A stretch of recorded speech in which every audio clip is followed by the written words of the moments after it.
Hello, this is Ollie here, and you're listening to the second part of the How's That the Cricket Podcast's one-year special. You messed about, I caught you out, how's that?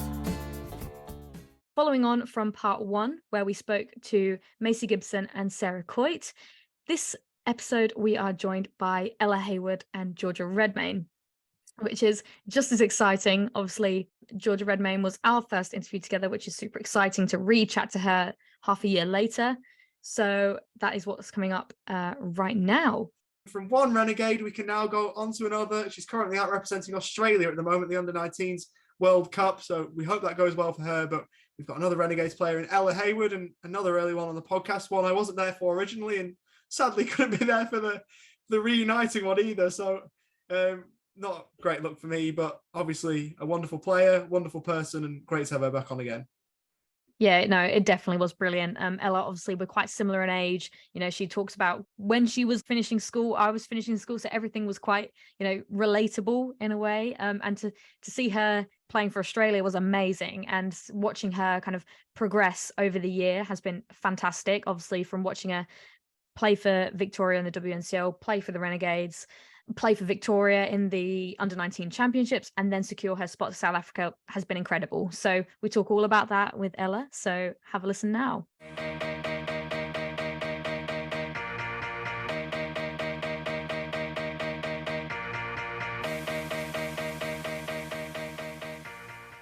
Well, thanks for joining me again. It's good to have you back. No worries. No, good to be back. Yeah, so just to recap, now the last time we spoke was around about March, I think it was. So it's been quite a few months. So the WNCL had just kind of kicked off again, I think, or there was like a pause and then it started up again. So Yeah.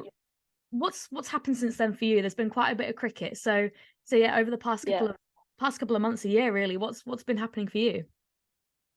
Yeah, it's been quite busy this year. Obviously, been good to not have any kind of interruptions with COVID or anything like that. So yeah, it's been a busy season. So had a bit of club cricket and WNCL, which is good.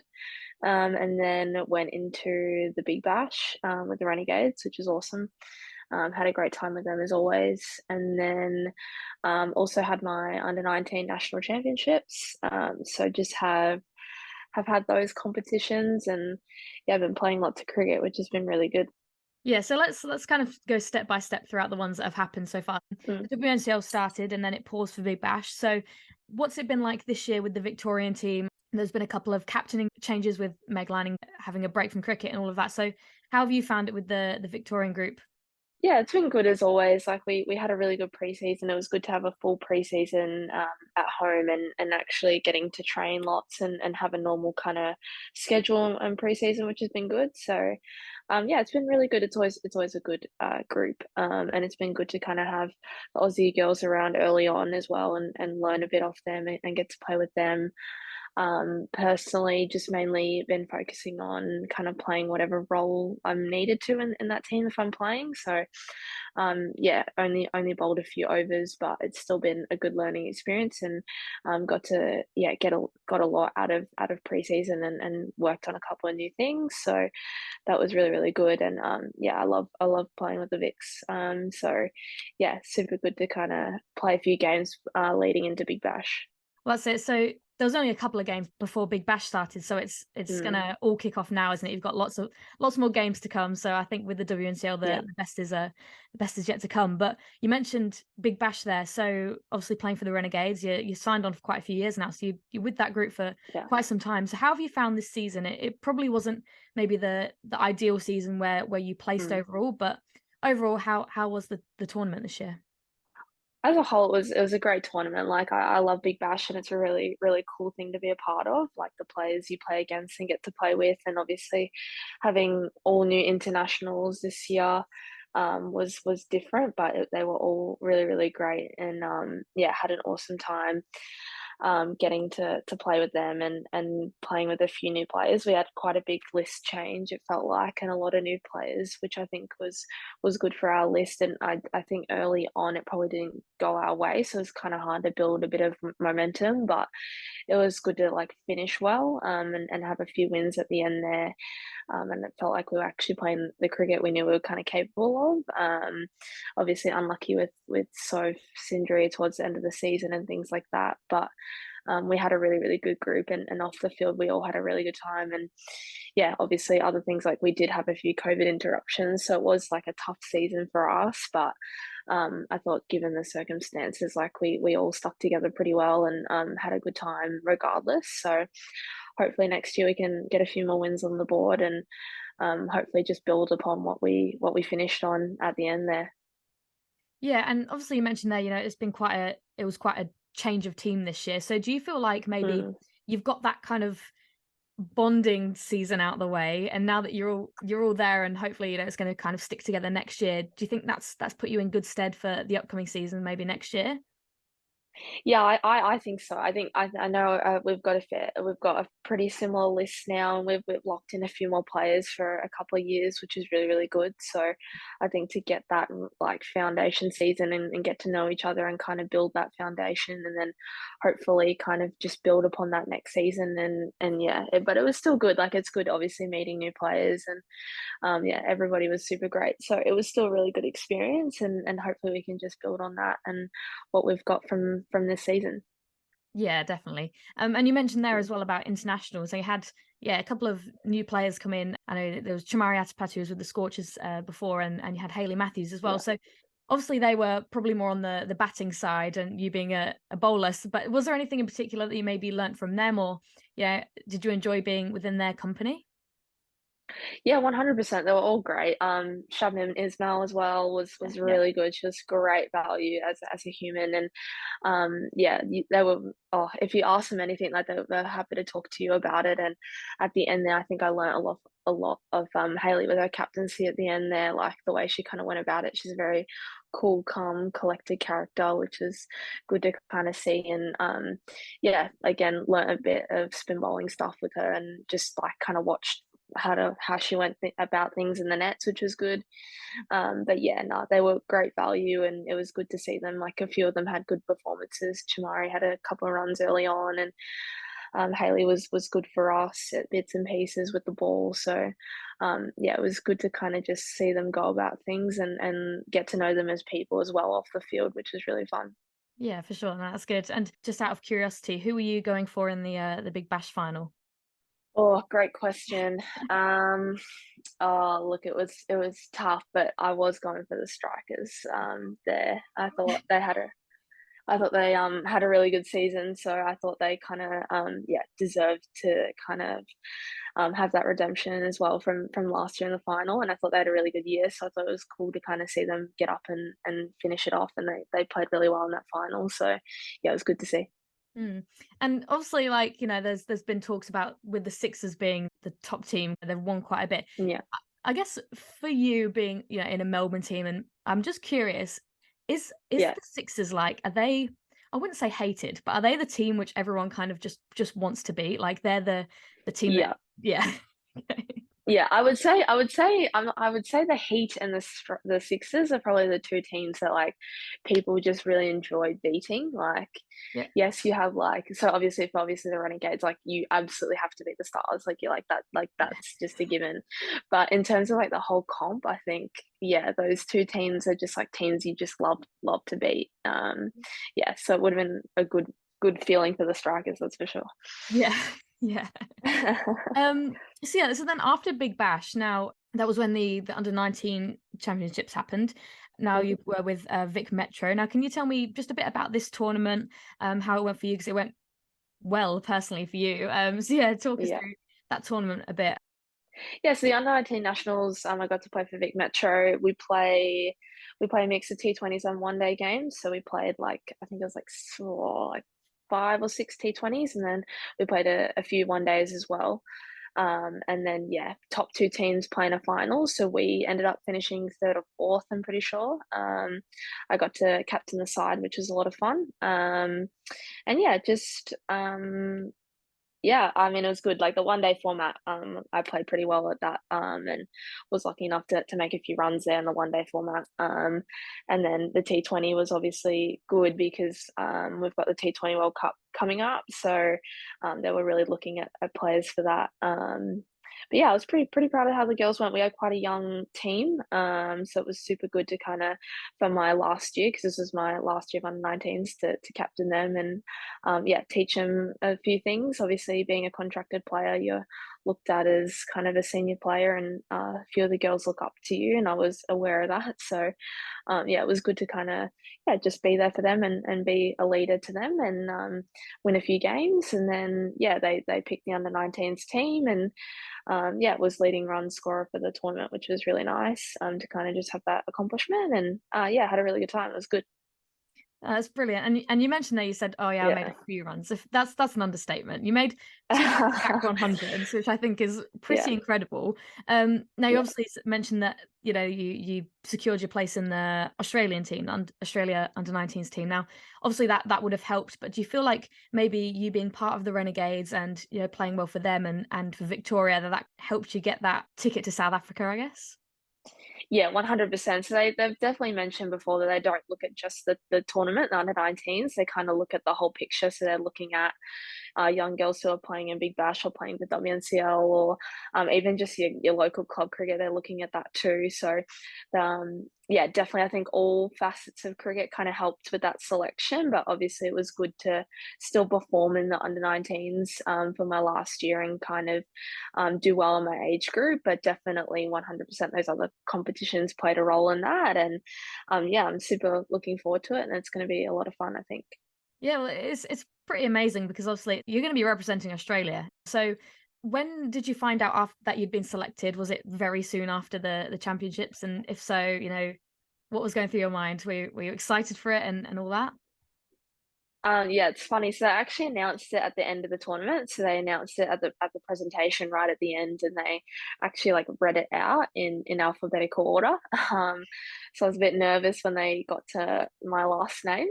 um, yes, I was super excited. Like obviously, like I'm pretty happy with how I went in the season. So I knew if I, did enough, I deserved to be there. So it was definitely excited, but also very nervous because you want to make that team. And yes, there's personal things you want to achieve, but like it's a cool experience to get to go and do that and represent your country. So to hear my name called out, it was a bit of a relief and a really good feeling. And yeah, I feel super lucky to get to go away into another country and experience something a bit different and get to represent Australia. Yeah, definitely. And I guess talking about like Australian women's cricket now, the main Australia women's team have set quite a legacy with winning. I think they've set a Yes. really good standard. Now, I guess you Mm. as the under-19 Australia women's team, do you feel like you have to fulfill a role to also win to show that it's not just the Australian main team that can do it, like, and the next generation Yeah. can win that as well? Yeah, 100%. Like they've said, like the coaches have said to us, like obviously our aim is to go over there and win. And I think we all know kind of what the senior team is like, and we all want to kind of live up to that expectation of, we can do that too. And it's definitely going to be tough. And there's some really tough teams and some really quality players that are going to get to play in that under-19s team. So it's going to be really interesting to kind of experience that. But I think, yeah, we do. I think we've got a really good team. So hopefully we kind of gel well and can play our best cricket and hopefully live up to those expectations and, yeah, hopefully do the best we can for our country. Yeah, and do you guys know when because it's got to be soon, right? You're flying out soon, I'd say. Have you met up all with each other as a group? Have you had a couple of training sessions? If so, how has that kind of been for you so far? Yeah, so we've done a few like online sessions, just with a bunch of information, and essentially we fly out on the 3rd of January to meet up in Sydney. We all meet together there, and we spend a day or so there kind of doing training and meetings and kind of just catching up with each other and getting to know each other a little bit. And then we've got 22 hours of flying to get through. So I'm sure there'll be a bit of team bonding along there with a bit of boredom. But yeah, then we fly out there and 22 hours, so 14-hour flight to Doha, and then Doha to Johannesburg in South Africa, and then we have a couple of days off and then straight into training. So we've got quite a decent period where we get to just train and have practice games. So that'll also kind of be a bit of time to just adjust to living in a different country and playing with each other. Yeah, that sounds good. So in the group stages, you'll be playing against Bangladesh, Sri Lanka, and USA, who obviously, like, we don't know too much about the under-19s teams, really. We only know that they've got national teams. And I think the USA women's national team are mostly under-19s players, which is going to be quite interesting. So obviously Australia being such a big cricketing nation going up against teams like these, I think it's super interesting. So have you had many thoughts about that? And if so, you know, how are you feeling being in a group with these teams rather than, you know, ones like England, for example?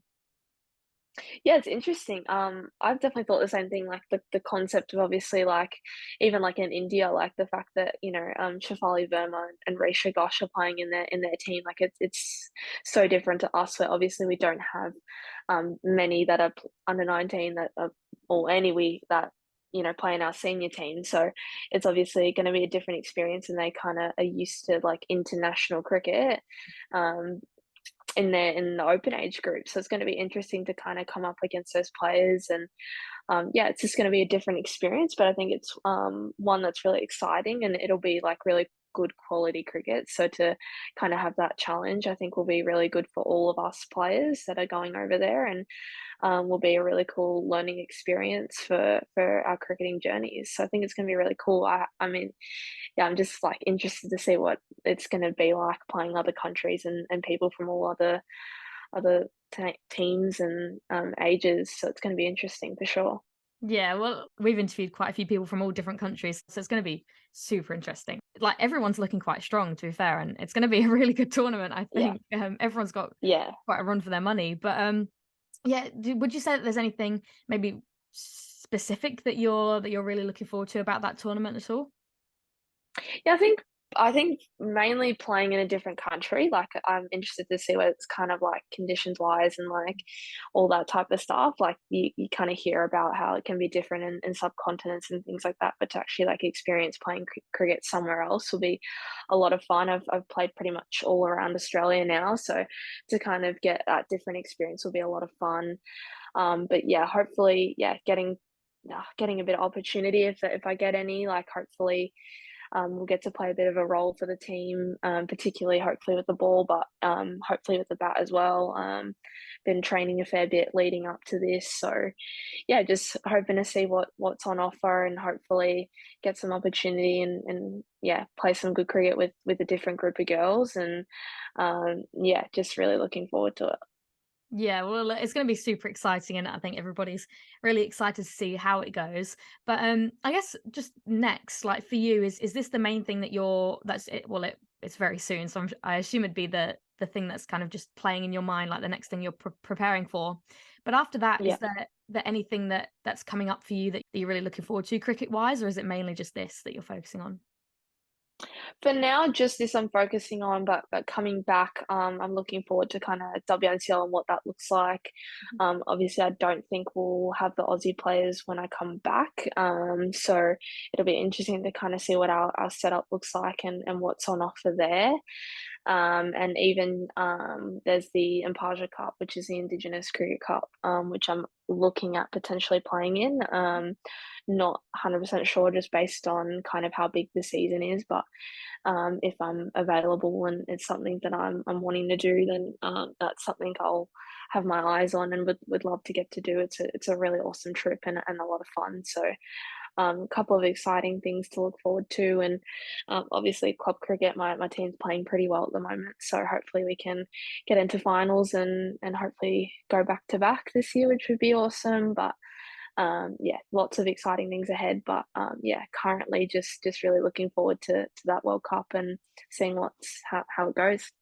Yeah, so there's lots quite upcoming for you then, Yeah. and lots to look Mm. forward to, like you mentioned. But yeah, it's been brilliant to see, you know, how you've been over the past year. Great to see you making progress with your cricket, and like it's, you know, it's all paid off because you've made this Australian under-19 team. So it's been brilliant to see you over this year. But yeah, thank you, thanks for jumping on again, and thanks for chatting to me. All the No best worries. for the under-19s. Yeah, no worries. Thanks for having me.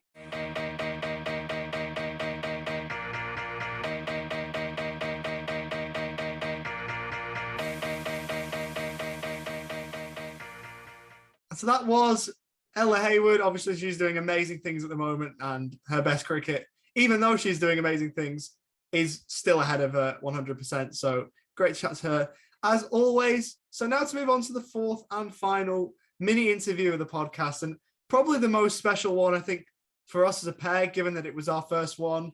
We had some, what would you call it, teething issues during the podcast where we were sort of stepping on each other's toes a little bit.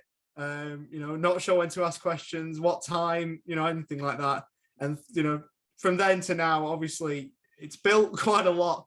So this is a nice one to go back to. And obviously, Georgia, just bona fide, dead set legend. So great to have her back on the podcast, someone who has really made Howzat what it is. So here is Brisbane Heat star, Queensland star, hopefully future Australia star, Georgia Redmayne.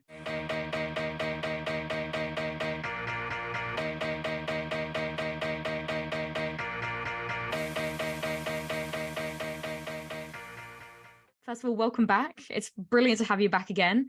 You're obviously a super special interviewee on the podcast because you were mine and Ollie's first interview together. When he joined the podcast, you were the first interview we did. So it's a little commemorative one. So it's brilliant to have you back half a year later down the track. So tell us, how have you been? It's been a bit of a roller coaster since you've joined us. So how are you, and how have you been? Yeah, I'm trying to remember what month we actually did that interview. I think it would have been like, what, July or something? July, yeah. Yeah, well, right, kind of start of pre-season back then. So yeah, quite a few things have happened. You're right, it has been a bit of a roller coaster. So yeah, well, we started the cricket season in September, got off to a flyer for Queensland in WNCL, and then yeah, Big Bash happened. So yeah, and obviously didn't end great for myself because now I'm not really walking at the moment. But so yeah, it certainly has, a lot of things have changed since I last spoke to you guys. But yeah, just in the process of rehab from a ruptured Achilles tendon at the moment. But I'm hoping to be walking in the next week or so, which is pretty exciting. So yeah, small steps at the moment, very literally.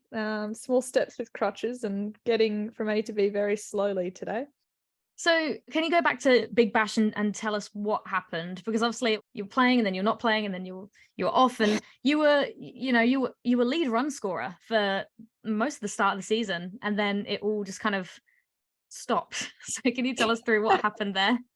Yeah, the run stopped very quickly. I got off to a good start, had that lovely golden cap on for most of the first half of the season or so, and did a little hamstring strain, I think it must have been our 9th game or something like that over in Perth. I blame the 6-hour flight.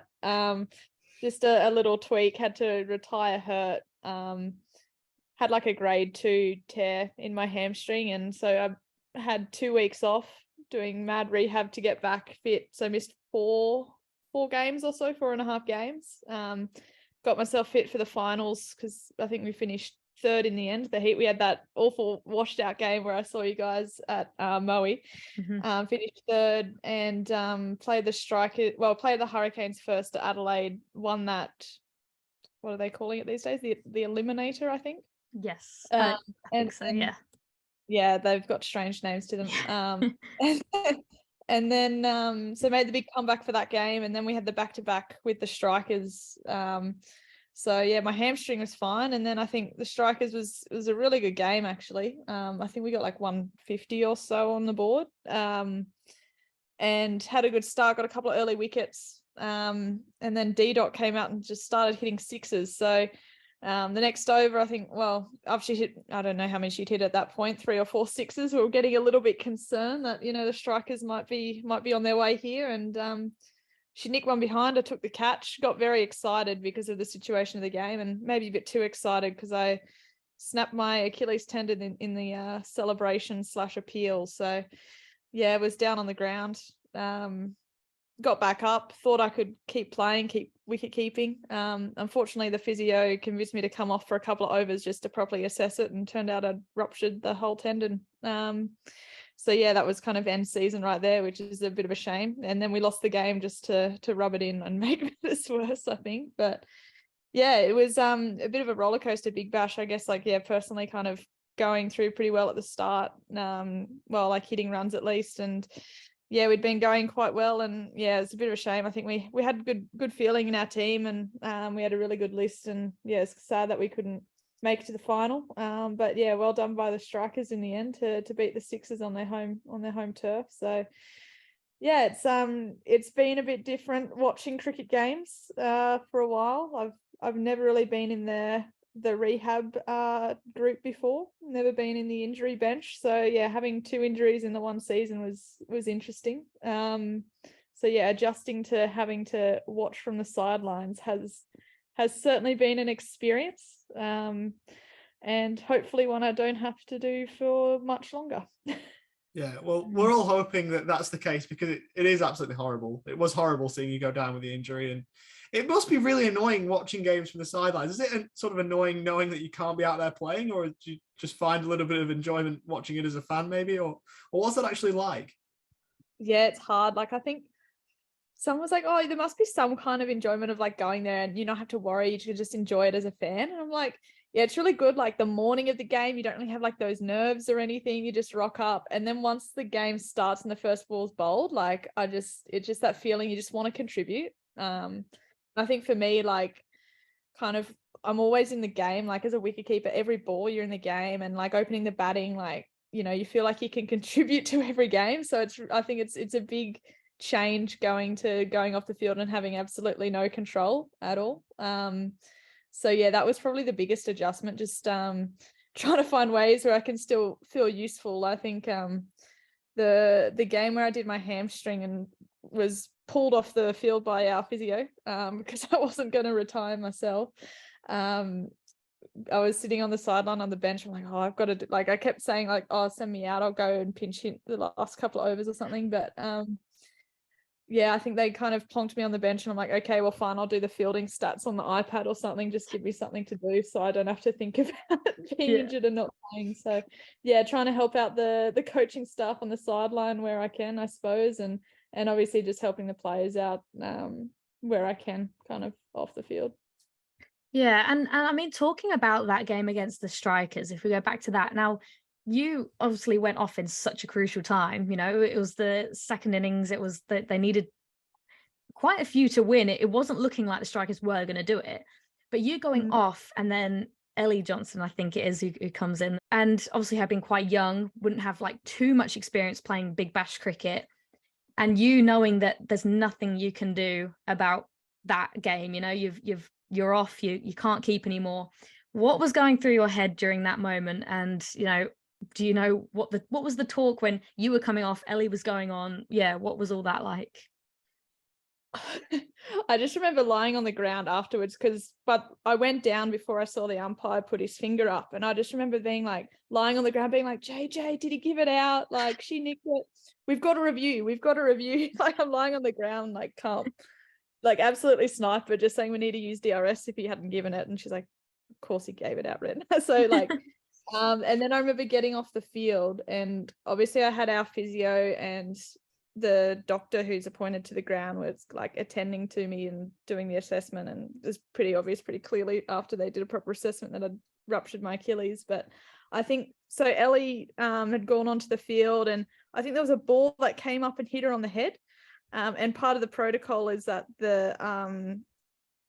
you know, you have to have the concussion assessment, doctor's got to come on, but like everyone was in the room with me. So I think the strikers team physio had to come out and do the assessment because they were just so short of medical stuff, because I'd been taking up all their time, obviously. But there was a lot of chaos, I think, initially in that first like over or two, because there's a lot of stuff going on, and poor Ellie took a bad bounce from the outfield. But yeah, it was a bit chaotic, I think. And like me on the sideline, like trying to crane my head to look up at the TV whilst I'm on the physio bed to see what was going on. And then all that drama happened. It was, yeah, very chaotic. And then I remember once I kind of got off and I'd got some crutches and I'm sitting down watching the rest of the game, I'm like, oh, you know, we're still in a pretty good position. Like they need 9s, I think, or so. And they hadn't hit a boundary in a few overs. I remember Jess Kerr was bowling really well. And I'm like, you know what, you know, like we should still win this. We should still win this. Like we're in a good position. D-Dot's out. I can't remember. Oh, Wolvart, I think we'd given her about 5 chances by that point.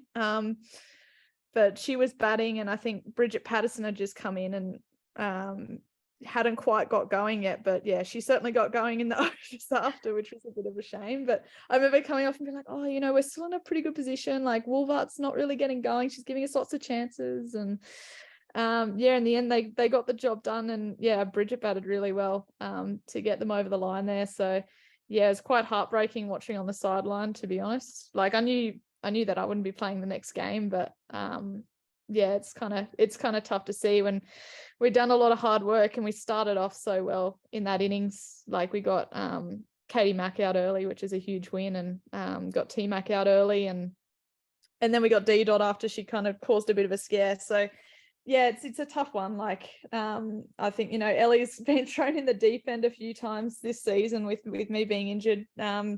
She's only recently kind of taken up wicket keeping, so it's certainly been throwing her into the deep end. She's kind of had a couple of club games and done a few practice matches, but yeah, going straight into Big Bash is quite a challenge, especially with you know, keeping for the likes of Millie Kerr is one of the probably most challenging but most rewarding, I think, parts of my Big Bash. I love keeping to her, but yeah, it's certainly not easy at times. So yeah, I think, you know, she's someone who, you know, takes the challenges head on, and we love that attitude from her. So yeah, it was tough to watch the girls having to try to get the job done, and yeah, unfortunately losing it in that last over was very hard to watch. It wasn't the easiest night for me, to be honest.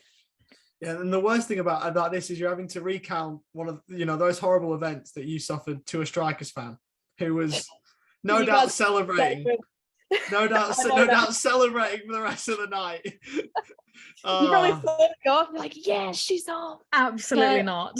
Absolutely not. It was genuinely like one of the most bittersweet things, because obviously, like, yes, I've grown up being a Strikers fan, but having to watch you, and like obviously, so you could see how disappointing it was for you. And like afterwards, when everyone came off and shook your hand, I was like tearing up. I was like, don't cry. It was so bittersweet, honestly. But it was easier against the Sixers, easier to watch. But that game against the Heat was definitely a tough one.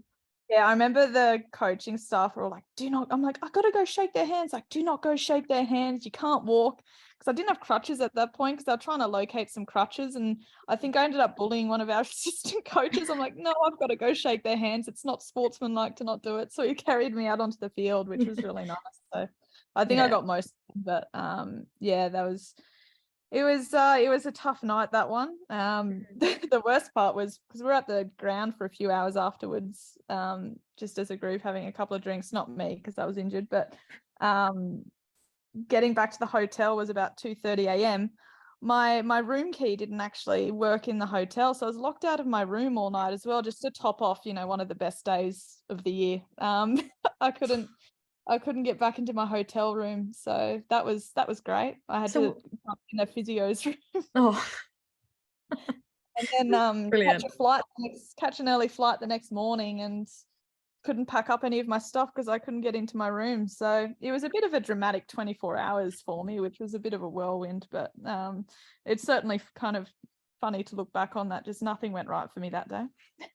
Sometimes the world just hates you, doesn't it? Sometimes the world just finds ways just to hate you. It's not ideal whatsoever. But this is the one thing that I sort of wondered. Obviously, it was a different injury, the hamstring, the first, and then the second one, you know, later down the line, it wasn't a hamstring, so it wasn't like you re-aggravated the same injury. But do you sort of regret, you know, rushing yourself back to try and get fit for the finals, or if you had your time again, is that something you would have done 10 times over just to try and get yourself back? probably 10 times over. I'm not missing a finals game. I think I tried to get back earlier, to be honest. I was, probably quite annoying on the sidelines, trying to get back as soon as I could. And I don't think it was related. Like, it was my right hamstring, and it felt fine. Like, it didn't hurt at all.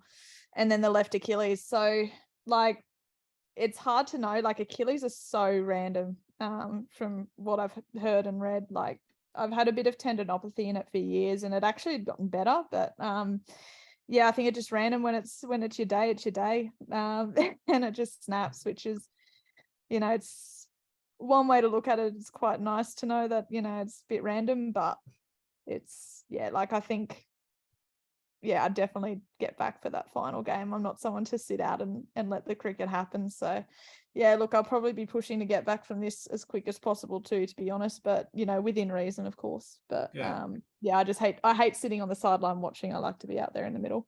Yeah, and just on that quickly, what is the time frame? Do you know the time frame yet? I don't know, you said before you're taking very literal little steps.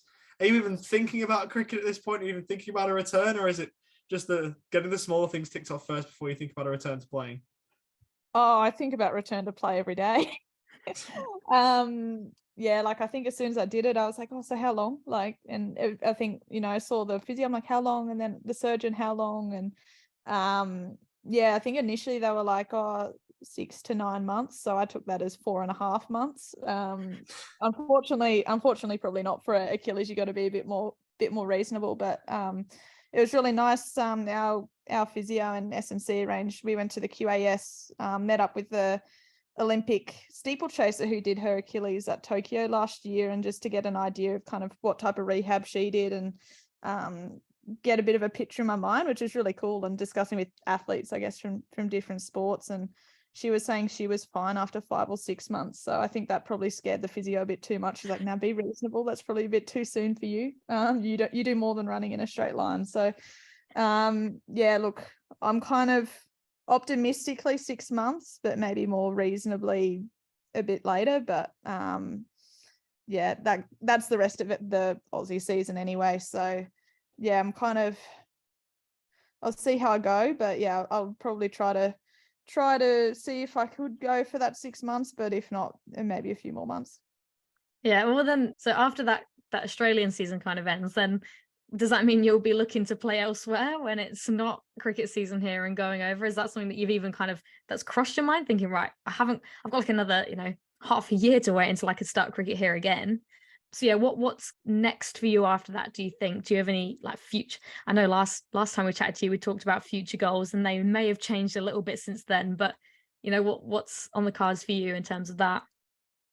Like, I think, well, I had plans to go to the Fair Break International again. Unfortunately, that's in, I think, start of April, so that'll be too soon for me. So I put my name in the auction for the IPL, but that'll be off the cards. So like, it's so exciting, I guess, at the moment. There's all these kind of tournaments popping up, which would be really cool to try to put your name in and see what happens, see if you get picked up. But that option's kind of taken away from me now. But like, I think, well, best case scenario, like as I was saying, would be kind of June, July. And I think that's kind of when the Ashes/Aussie, I think there's talk of like an Aussie or Ash, and well, the Ashes obviously is going ahead.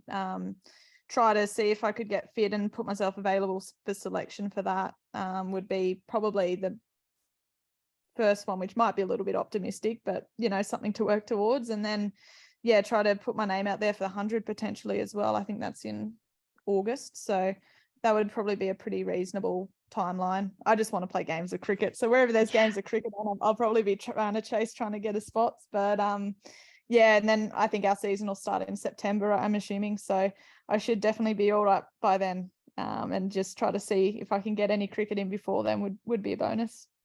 Just get back fit for the Ashes and get the hashtag Redmayne for Australia trending again. I think that's the ideal scenario. That's the ideal scenario. When's the test match? Get me there. I mean, it was obviously thriving, that hashtag, and then unfortunately after the finals it went into a bit of a dead patch, but hopefully we can bring it back again. That'd be brilliant. But Yeah, someone could tell me. I think I got a message about that. I'm like, oh, that's really nice. Bless all the people on Twitter. Probably two or three people, but There's more yeah. than that. yeah, there is. Quite a few have got behind it, I must say. There's a big kind of women's cricket community on Twitter, and quite a few people have posted on the hashtag. So, you've got cricket Twitter on your side, which is good.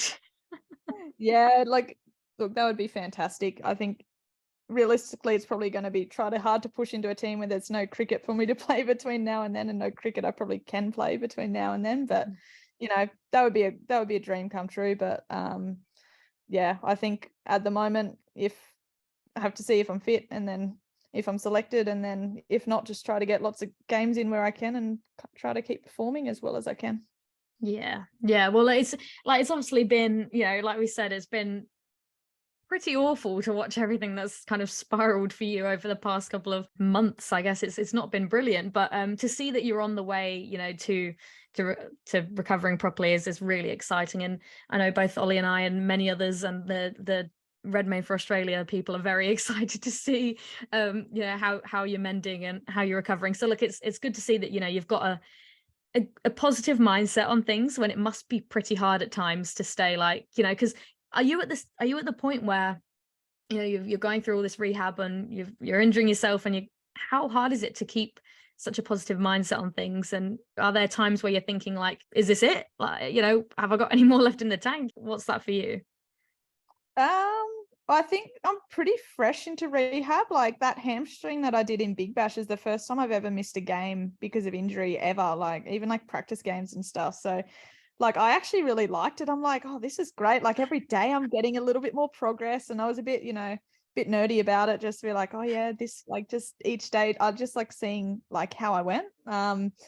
So like, it is still pretty new to me. Like, obviously this rehab's a lot longer, to put it lightly, but it is kind of cool to see like, oh, this week I could do this, and then that week I could do that. Like, so I think going through that process would be fun. Well, not fun, but rewarding in a strange way, and trying to keep optimistic about it, that you're only going to get better. Like, but in saying that, if I came back and did my other Achilles, I think I'd won't enjoy the second one as much. But yeah, it's one of those things. Like, it's a bit frustrating at times. I think, like, for me, kind of watching cricket games where I can't play, like we've had a couple of WNCL games now for Queensland, and that was something that I was really looking forward to doing. Was going to be captaining that side throughout the back end of the season with JJ away with Aussie duties. So obviously I haven't been able to do that. And yeah, I think like with the as well, like I guess with the Aussie team playing and everything in the World Cup, like would have loved to be trying to push for selection for that. And obviously kind of been set back a little bit without, not being able to play WNCL games to push my name forward for that. So yeah, it is kind of tough thinking about that side of things, but it is what it is. And I'll be doing my best to try to catch up on as many cricket games as I can when I am fit, and, trying to come back stronger and trying to keep contributing for the teams that I play for.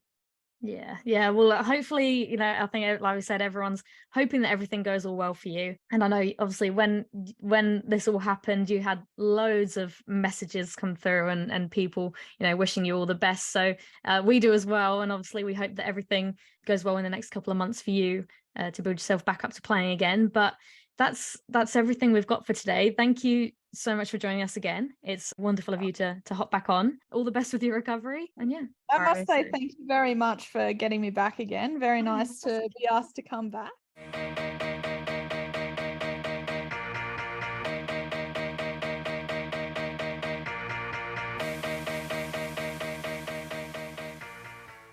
So that was Georgia Redmayne, our final of the 4 interviews we have for you today.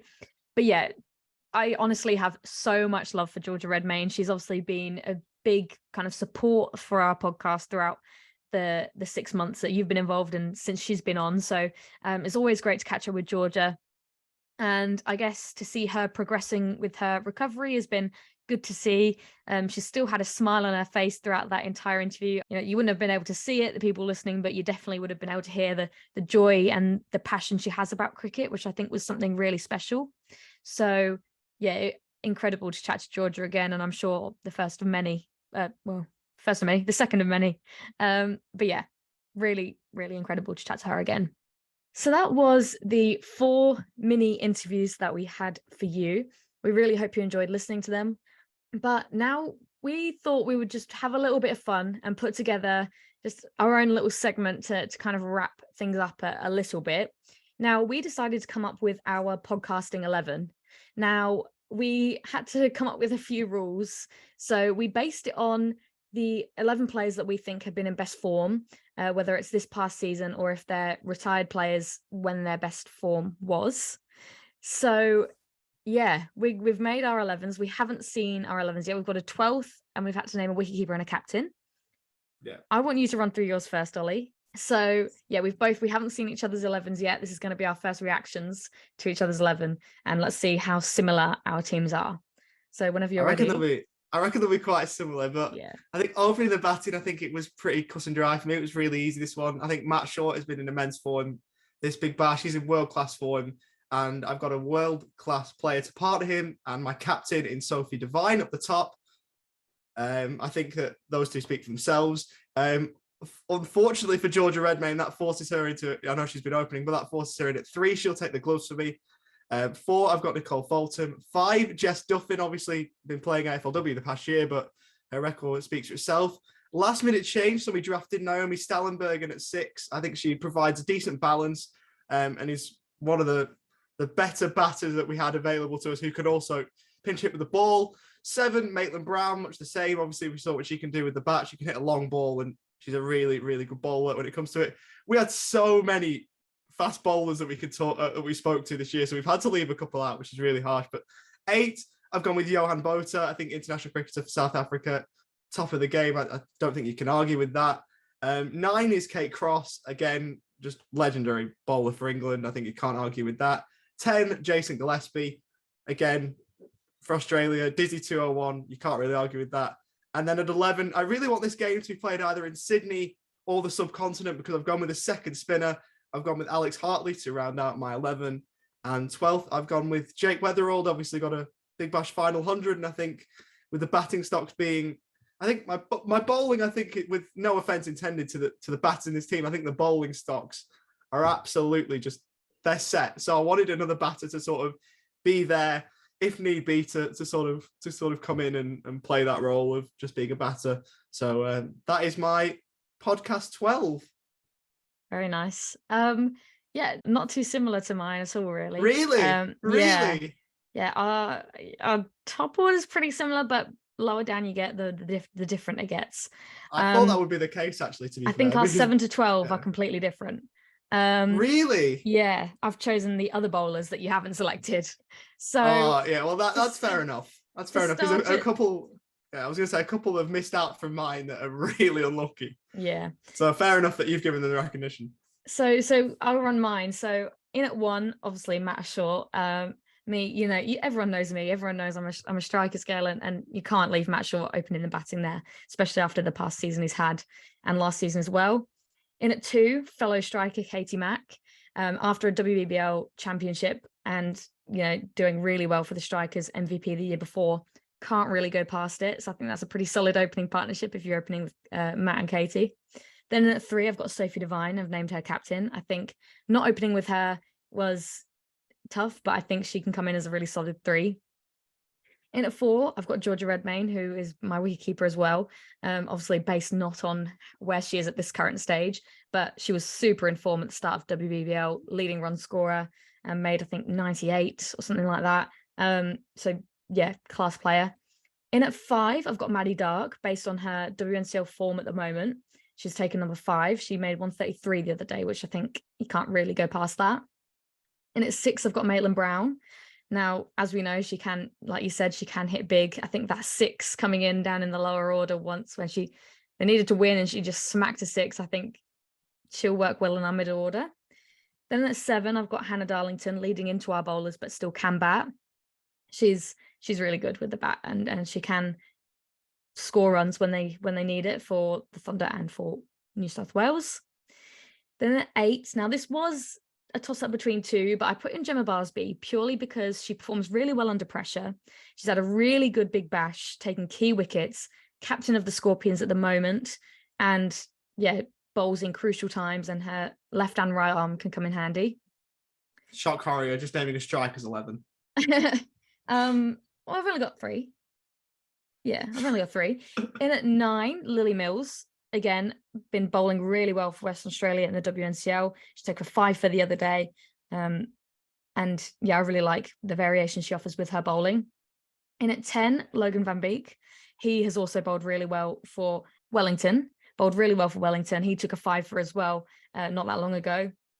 So yeah, I'd put him in, and obviously being a Dutch cricketer as well, he's got experience on his side, which I like. And then finally in at 11, I've got Sophia Smale. She has done so well over the course of the year. She had a breakout 100 season. Incredible bowler, currently in South Africa, bowling extremely well for England. And then in at 12th, I've got Wes Agar, because he was going to go, it was a toss-up between him and Gemma, but I put him at 12th because I think Gemma's just had a slightly better season than he has. So that's my 12. Yeah, when I've picked the sort of the older retired players, there's a lot that have sort of missed out. Just you look at the likes of, it was Wes Agar. I was trying to fit him in somewhere and I just couldn't quite. Maybe I should have done for his 40 odd with the bat for Australia in the ODI. Maybe I should have put him in there. But yeah, I sort of wanted to look at the players who, could still do a job now. And I also really tried to think with Jason Gillespie, obviously the coach of the strikers, so he can be my player coach, on-field coaching. So there's been a bit of thought put into this. But my 11 wins. My 11 wins. Oh, I don't think so. I don't think so. I think mine's definitely got yours on youth.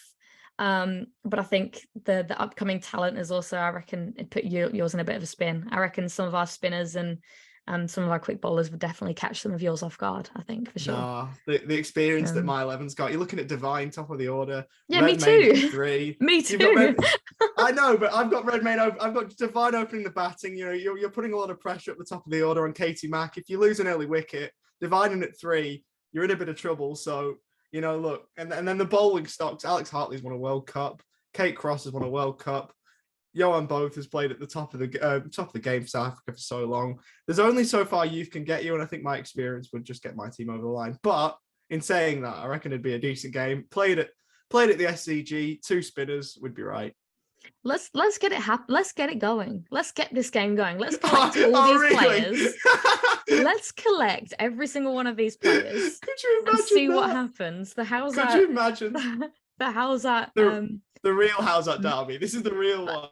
How incredible would that be if we managed to get all of these players on the same ground? Maybe we should just contact, I don't know, some cricket team and do it as like a charity fundraising match. You know how they've had like the bushfire ones and everything.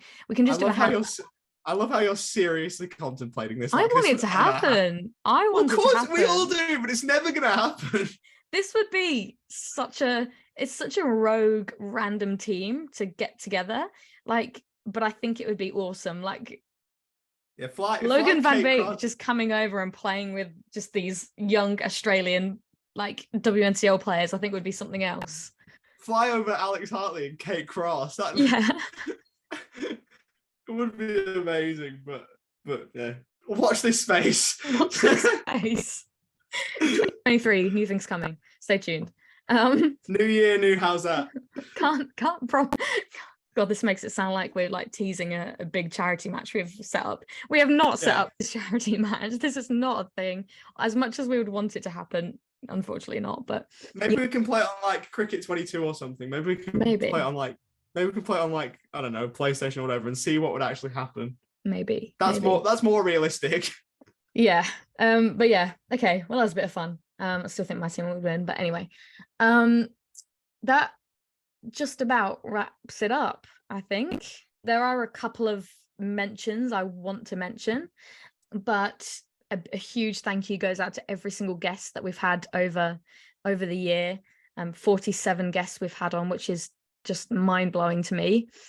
So thank you to every single guest and every single cricketer who has trusted us to share their story and who has been open and honest enough to share their story. It's been wonderful to hear each and every cricketer talk about their journey. And big thank you to Polly for helping me get it all up and running. Obviously, she's been a big support throughout the entire thing. I wouldn't have got it up and going if it wasn't for her motivating me to do it.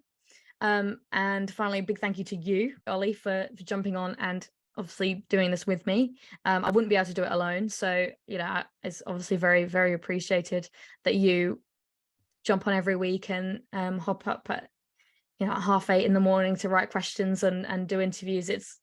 I know I probably don't express it enough, but I'm very, very thankful for everything you've done for the podcast and all the help that you've given me along the way. It's hugely appreciated. But thanks to my mum and dad for the microphone and for the equipment. Thank you to people who actually tune in and listen every week. Like, to the people who actually interact with the podcast, and we do it for the people who listen. Obviously, it's great to speak to these great cricketers, but it's the support we get, it's the messages we get that make it all worthwhile. It's the people that say, look, we really enjoyed listening to this, or listening to so and so speak about X or Y is really rewarding, and that's the most important thing for me, is the fact that we can not only can we speak to people, we can actually have a platform to put these interviews out to, and that's the most important thing. So there's no chance we could do it without people listening, and we get really excited when we hit little viewer milestones or listening milestones. So it's one thing for us to make a podcast, but it's all down to the people who listen to it and give us the feedback that we need, because there's no chance we'd be able to do it otherwise. Absolutely, you've hit the nail on the head there. That's very, very true. And from me, thank you to everybody who's listened. Like you said, it's makes me very happy when people, even if it's just a small tweet saying that they enjoyed the episode, then that's that makes me happy, because that's what we do it for. We do it for the people listening. We do it for, like I said, to share cricketer stories, but for people to be able to listen to these stories, which is something that I love, and I love that people can listen to it, accompanied by our rambling each week. So thanks to everyone who's tuned in over the year and has listened in. It's definitely not the end. We've got so much more planned for next year already. We've already got interviews in the bag which are just ready to put out. So some good ones as well, some really good ones. So it's been amazing. I think I've said so many times thank you to everybody listening, but it's been pretty amazing, and I'm pretty proud of what this little product has turned into so far. So next week we will be back like any other week with another guest. Now, surprise, surprise, we've got another striker. It shouldn't be another surprise if you listened this far, but we have spoken to Thomas Kelly, who is a striker's young gun and definitely one to watch for the future. So it's wonderful to speak to him. So stay tuned next week for that. But in the meantime, you can follow us on Instagram, Twitter, or TikTok at howsthatTCP. You can send us an email at howsthatthecricketpodcast@gmail.com, or you can leave us a rating on Spotify as well, which would be greatly appreciated. But that is all from me this week. Thank you so much to everyone who's listened. And happy 1 year of How's That, everybody. Happy birthday to How's That. How's that? You messed about.